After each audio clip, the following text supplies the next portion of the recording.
the mysterious symbol that led me to God. Ethan Blake prided himself on his sharp intellect and unshakable logic. As a journalist, his career was built on exposing frauds, debunking myths, and dismantling anything he deemed irrational.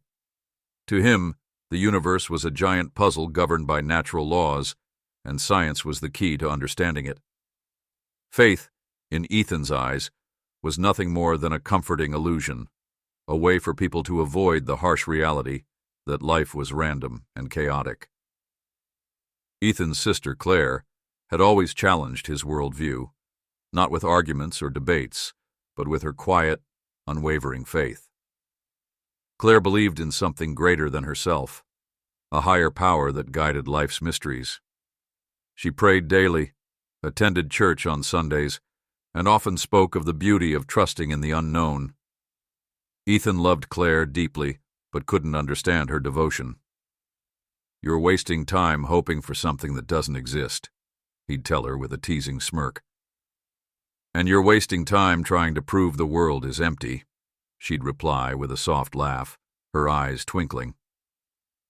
Despite their differences, their bond was strong. Claire's kindness and patience were qualities Ethan admired, even if he didn't share her beliefs. She never pushed him to believe, but she often expressed hope that one day he might see the world as she did, not as a random series of events, but as a tapestry woven with purpose and meaning. Then, the unimaginable happened. Claire died in a car accident on a rainy evening, her life cut short in an instant. Ethan received the call late at night and was too stunned to speak. The thought of Claire, so full of life, love, and hope, being gone forever felt unreal. He attended the funeral in a daze, surrounded by mourners who whispered prayers for her soul. Ethan, however, stayed silent. He didn't believe in an afterlife, but for the first time in his life, he wished he could. After the service, Ethan wandered aimlessly through Claire's small apartment, searching for some connection to her. He found comfort in her favorite things: the smell of lavender from her pillow, the well-worn Bible on her nightstand, and the small wooden cross she kept on her wall. As he flipped through her belongings, he came across an envelope tucked inside her prayer book. His name was written on it in her delicate handwriting. Inside, he found a simple note: "Ethan, I know you think faith is weakness, but I promise you, it's courage. When you're ready, you'll see the world isn't as empty as you think. With love, Claire." Her words lingered in his mind that night as he sat in his living room, staring out at the dark city skyline. The ache in his chest was unbearable, but he refused to cry. Grief was just another part of life, a chemical reaction in the brain. That's what he told himself, over and over, to keep the pain at bay. But something felt different. As he sat there, nursing a glass of whiskey, he noticed something strange on the window in front of him. The cold night air had fogged the glass, but the condensation wasn't random. A symbol had formed, a circle divided by a single horizontal line. Ethan leaned closer, his breath fogging the glass further, but the symbol remained clear and distinct. "What the?" he muttered, rubbing his eyes. The symbol looked deliberate, as though someone had traced it onto the window. It wasn't the kind of thing condensation should create naturally. Curious, Ethan grabbed his phone and snapped a photo. When he looked back, the symbol was gone, replaced by ordinary fog. He stared at the now empty glass for a long moment, a chill running down his spine. His rational mind immediately tried to explain it away. Maybe he'd been staring too hard. Maybe the pattern was coincidental. Maybe the whiskey was playing tricks on him. But deep down, a small, nagging voice whispered, "What if it wasn't?" Ethan shook his head, brushing the thought aside. "Grief does strange things to people," he said aloud, his voice echoing in the quiet room. Still, as he lay in bed that night, Claire's note and the strange symbol refused to leave his thoughts. He pulled up the photo on his phone and stared at it, trying to make sense of the shape. It seemed familiar, though he couldn't place where he'd seen it before. The voice in his mind grew louder. What if this wasn't random? What if Claire was right? Ethan dismissed the idea with a frustrated sigh, but sleep didn't come easily, and when it finally did, his dreams were filled with golden light, soft whispers, and Claire's voice calling out to him, "Find the key, Ethan." Little did Ethan know, this was only the beginning. Ethan's sleep had always been dreamless and undisturbed, the kind of rest that came with a mind rooted firmly in rationality. But that night, something changed. As he drifted into unconsciousness, Ethan found himself standing in a vast, ancient temple. The air shimmered with golden light, and the walls were adorned with intricate carvings that seemed to move when he looked directly at them. A sense of both awe and unease washed over him. The temple was impossibly large, its ceiling vanishing into a glowing mist, and yet it felt oddly familiar, like a place he had been before but couldn't remember. Then he heard it, a voice soft and warm, echoing in the stillness. "Find the key, Ethan." He turned, his breath catching in his throat. The voice was unmistakable. It was Claire's. "Claire," he called out, his voice trembling. But there was no response, only the fading echo of her words. "Find the key." The light grew brighter, enveloping him until he could see nothing but gold. He reached out, his heart pounding, and woke with a start. Ethan sat upright in bed, his body drenched in sweat. His heart raced as if he had just run a marathon. The dream was unlike anything he had ever experienced. It wasn't fragmented or surreal like most dreams. It felt real, as though he had truly been in that temple and heard Claire's voice. He shook his head, trying to dismiss the lingering sense of unease. "It's just a dream," he muttered to himself, but the words felt hollow. The next morning, unable to shake the vivid imagery from his mind, Ethan decided to investigate. He pulled up the photo of the mysterious symbol on his phone and began searching for it online. After hours of scouring obscure forums, ancient texts, and articles, he stumbled upon a match. The symbol, a circle divided by a line, was known as the Mark of Passage in various ancient cultures.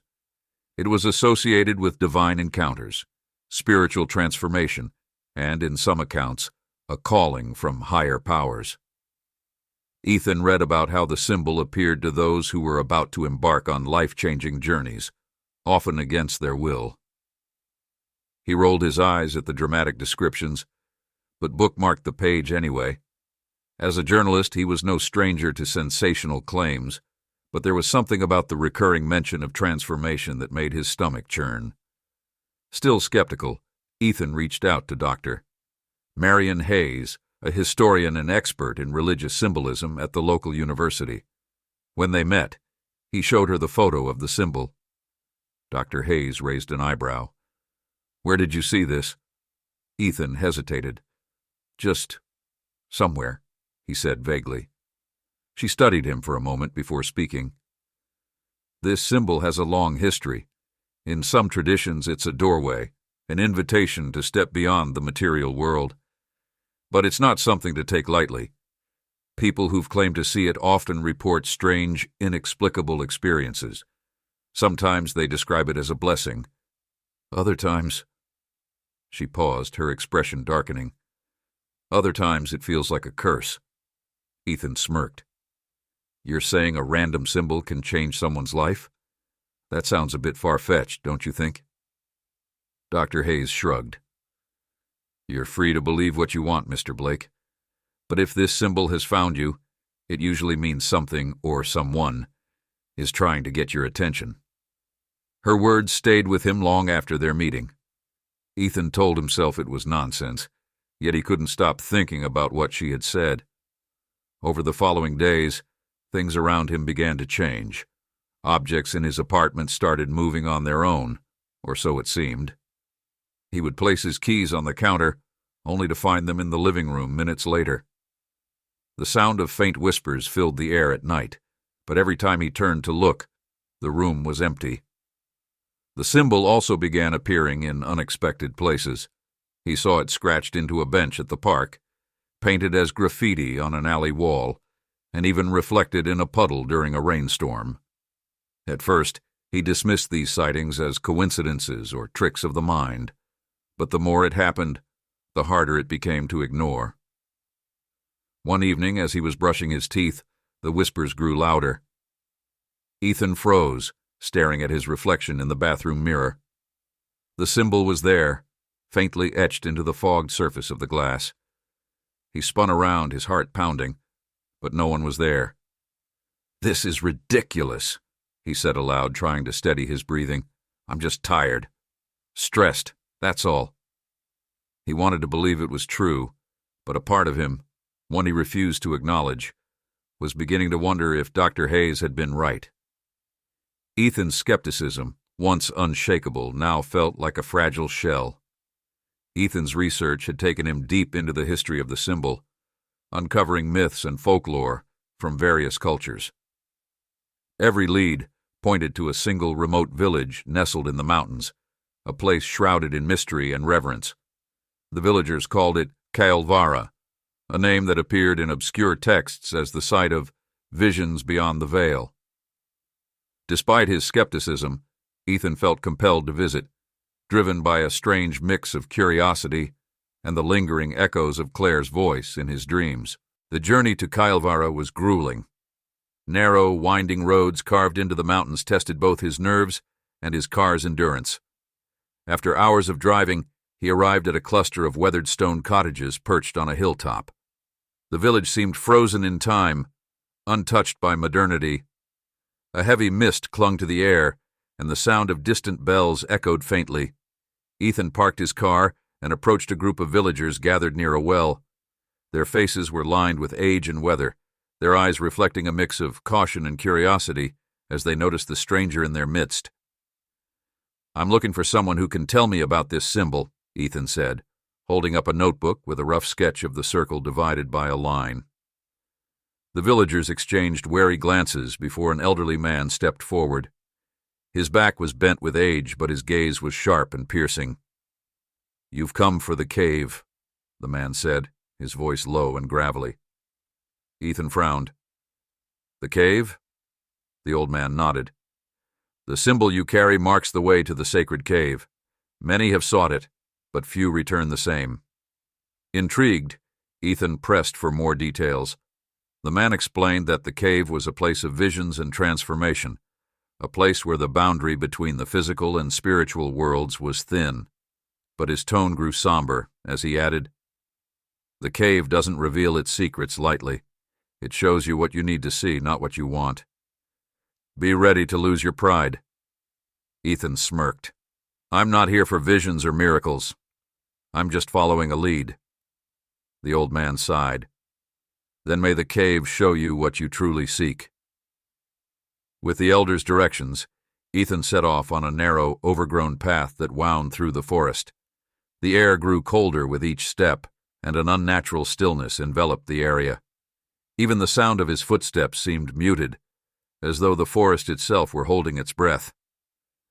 After nearly an hour of walking, he reached the mouth of the cave.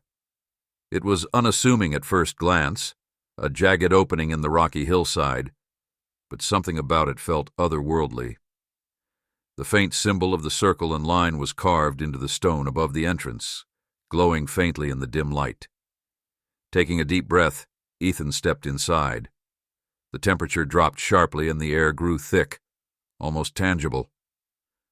The walls of the cave shimmered with golden light, as though they were made of liquid gold.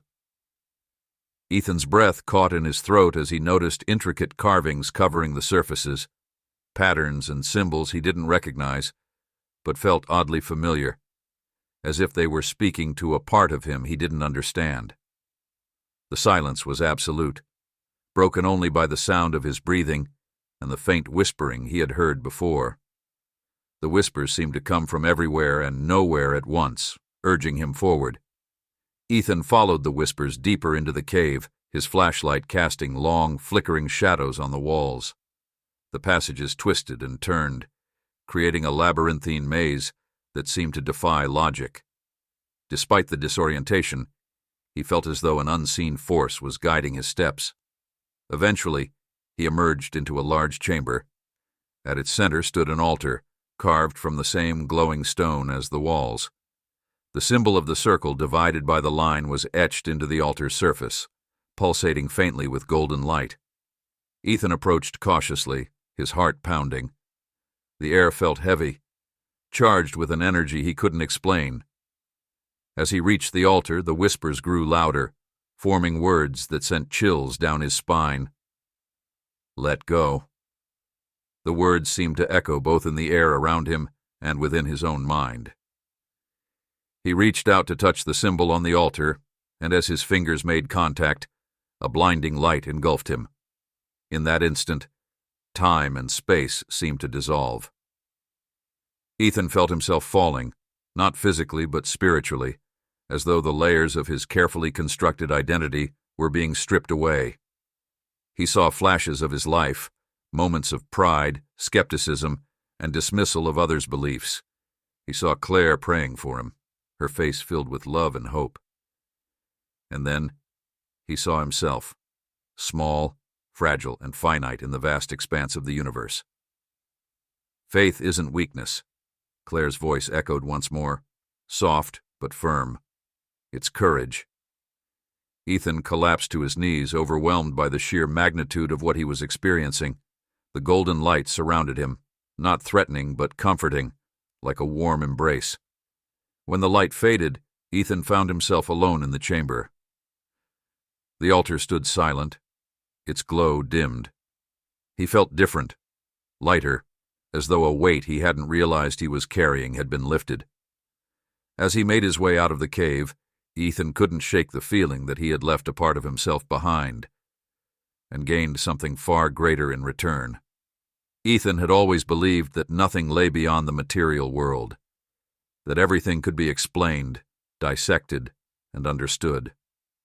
But as he knelt in the heart of the glowing cave, he felt that belief crumbling. The air around him seemed alive, pulsating with an energy that defied description. He closed his eyes, overwhelmed by the strange stillness that filled the chamber. And then it began. A golden light enveloped him, brighter than the sun but gentle on his eyes. He felt himself lifted, weightless, as though he had stepped beyond the confines of his body.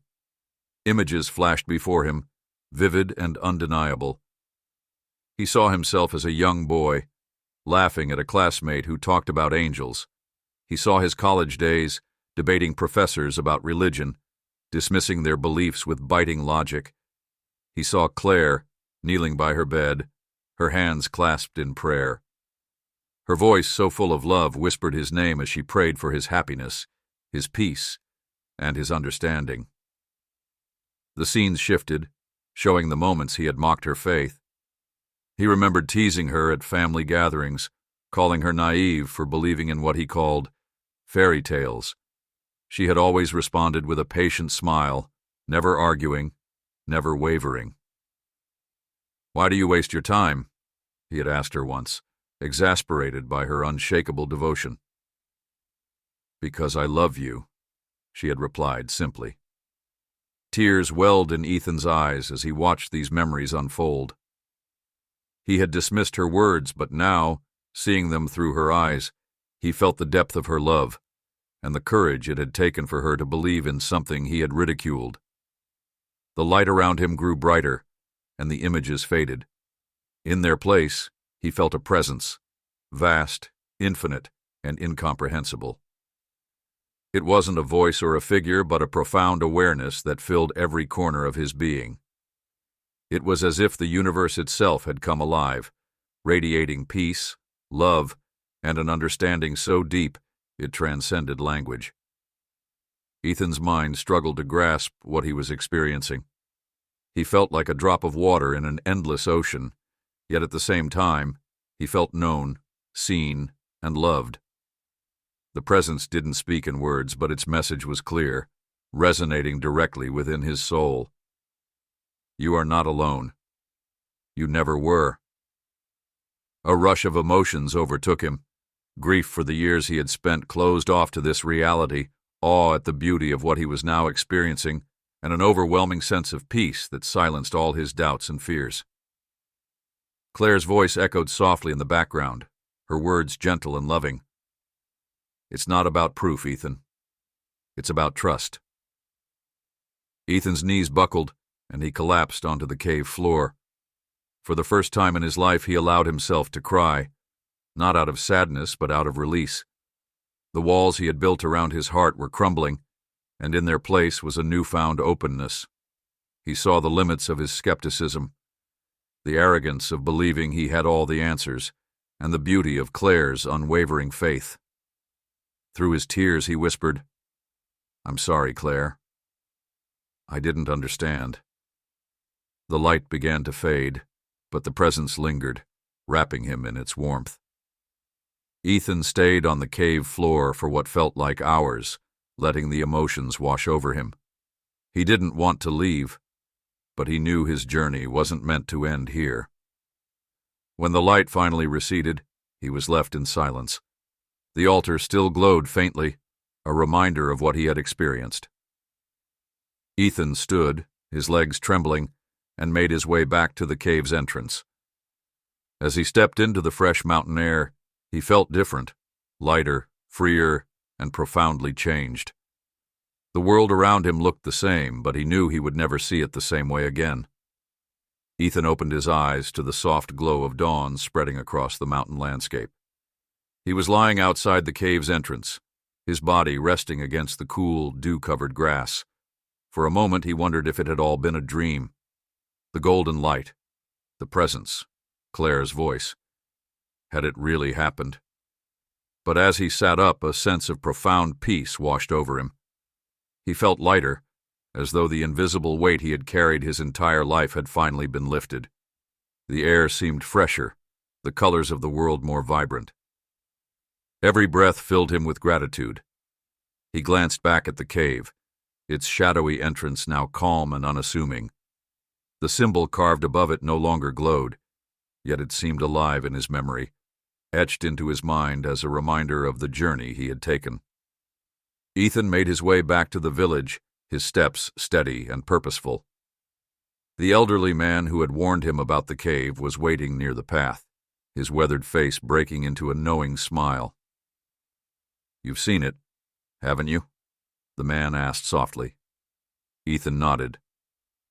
"I don't know how to explain it, but yes, I've seen it." The man placed a hand on Ethan's shoulder. "What you do with it now is what matters." Those words stayed with Ethan as he returned home. The drive back felt surreal. The bustling city streets and crowded sidewalks seemed oddly distant, as though he were seeing them from a new perspective.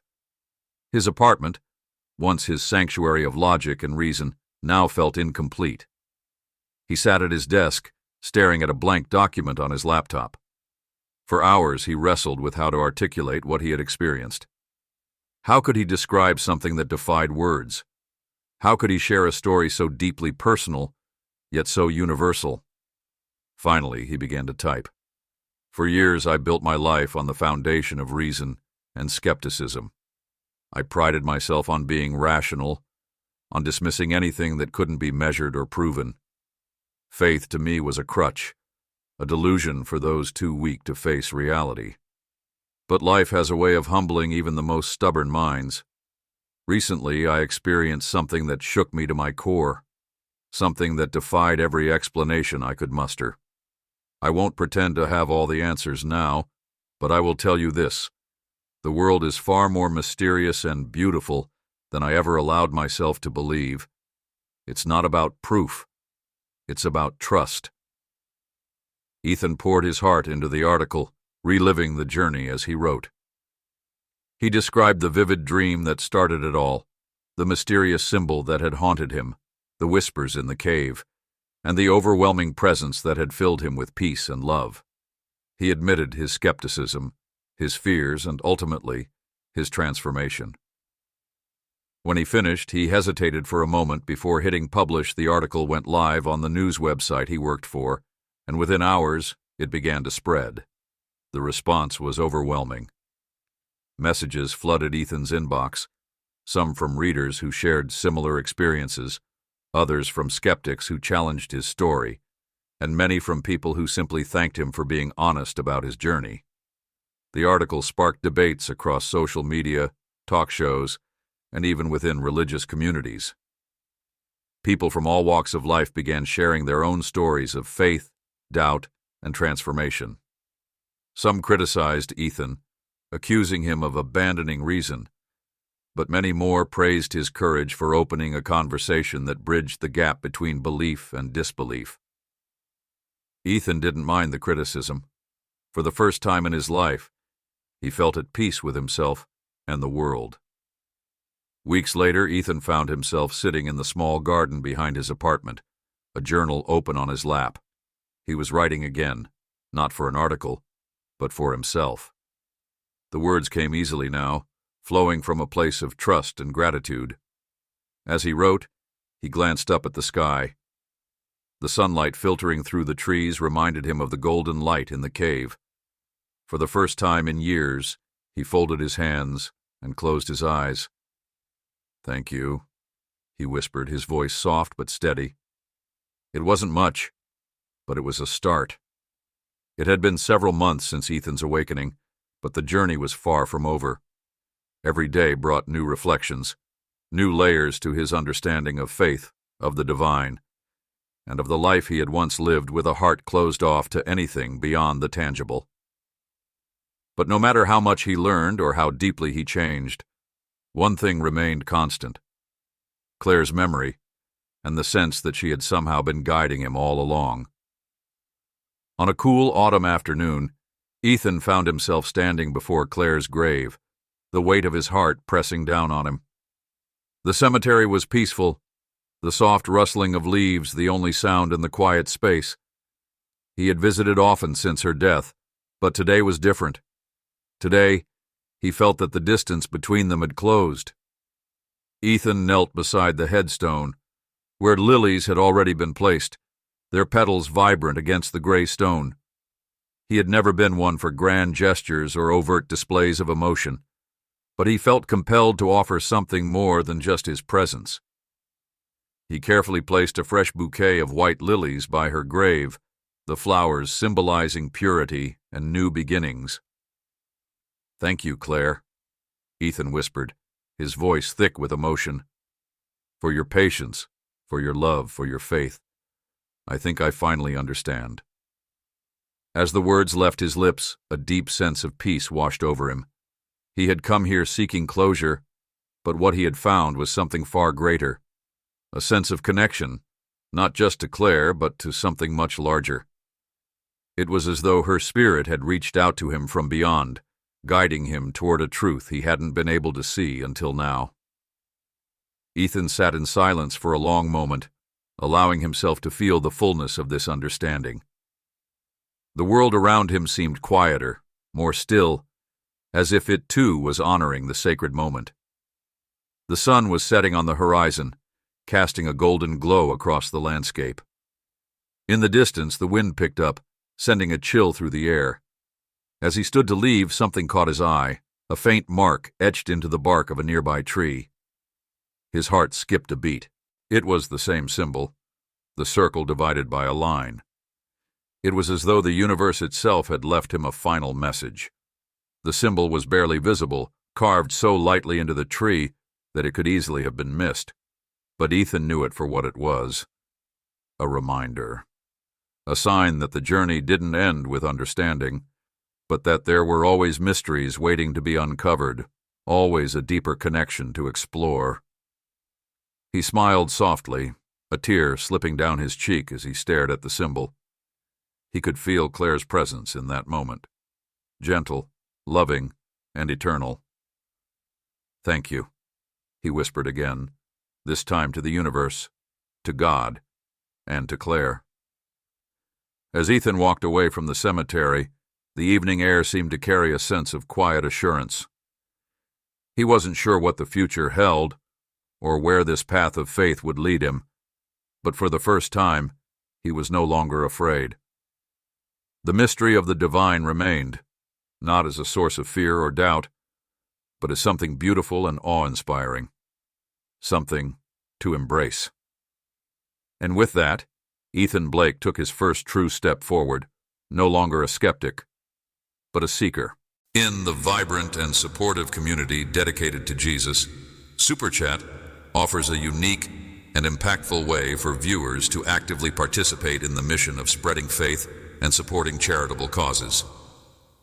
When you engage in a live stream and use Super Chat, you are not just making a financial contribution, but also amplifying your voice within the community. This feature allows you to send a highlighted message along with your donation, which is prominently displayed during the live broadcast. It's a powerful way to show your support, share words of encouragement, or ask for prayers. Every Super Chat helps fund the community's various initiatives, from outreach programs to maintaining the digital presence that allows the message of Jesus to reach a wider audience. By participating in Super Chat, you're playing a crucial role in helping the community thrive, ensuring that it can continue to inspire, educate, and uplift others. Your contributions are more than just donations. They are a testament to your commitment to the values of love, generosity, and faith that define our shared journey. In the heart of our Jesus-centered community, Super Chat serves as a powerful tool for deepening engagement and enhancing our collective mission. This feature, available on live streaming platforms like YouTube, allows you to contribute financially during live broadcasts while simultaneously sharing a personalized message with the entire community. As you participate in Super Chat, your message and donation are highlighted, offering a unique opportunity to publicly express your support, share your personal testimony, or even request prayer for yourself or others. This visibility not only showcases your commitment, but also fosters a sense of camaraderie and shared purpose among all viewers. The contributions you make through Super Chat play a pivotal role in sustaining and expanding the community's efforts. Whether it's supporting outreach initiatives, funding community events, or maintaining the digital infrastructure necessary for live streams and online ministry, your donations help ensure that the message of Jesus reaches as many hearts as possible. By using Super Chat, you help to amplify the impact of our shared mission, making it possible for us to continue providing valuable resources, support, and inspiration to both existing members and newcomers alike. Moreover, Super Chat offers a way for you to be more involved in the life of the community. Your highlighted messages can encourage dialogue, spark discussions, and build connections with others who share your faith and values. It's not just about giving financially, it's about becoming an active participant in the growth and vibrancy of our community. Each Super Chat contribution helps to create a dynamic and interactive environment where ideas and support flow freely, making the community stronger and more unified. To make the most of Super Chat, it's important to understand how your contributions are utilized and to ensure transparency in the community's financial practices. Knowing that your support is used effectively to further the mission can enhance your sense of involvement and trust in the community. Additionally, publicly acknowledging and thanking donors during live streams not only shows appreciation, but also encourages others to join in, creating a ripple effect of generosity and engagement. In essence, Super Chat is more than just a financial tool. It's a means of connecting deeply with our community, supporting our shared goals, and actively participating in the mission of spreading Jesus' teachings. By contributing through Super Chat, you are helping to build a vibrant, supportive, and faith-driven community that thrives on mutual encouragement and collective action. Your involvement makes a significant difference, and together, we can continue to grow and impact lives in meaningful ways.